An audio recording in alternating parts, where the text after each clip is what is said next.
আসসালামু আলাইকুম। খুলনার খুব মজাদার একটি খাবার হচ্ছে মধুবন। আমি এই খাবারটি এর আগে কখনো ট্রাই করিনি।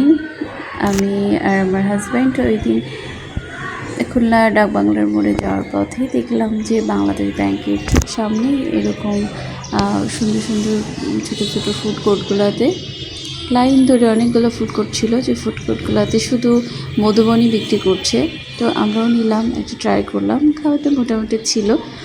যারা যারা মধুবন পছন্দ করেন তারা কিন্তু এখানে এসে একদম ফ্রেশ মধুবনটা খেতে পারেন। এখানে অনেকগুলো স্টল আছে, ছোটো ছোটো স্টল বলবো না, ফুড কোর্ট বলবো, মানে এই যে এরকম ছোটো ছোটো যে ওরা গাড়ির মতো করে, যেখানে সুন্দর করে গ্লাস দিয়ে আটকানো এরকম ভ্যান করে নিয়েছে, যেটা চলমান মানে ভ্রাম্যমান যে কোনো জায়গায় এটা নিয়ে যেতে পারে, সেখানে রেখে এটা বিক্রি করতে পারে।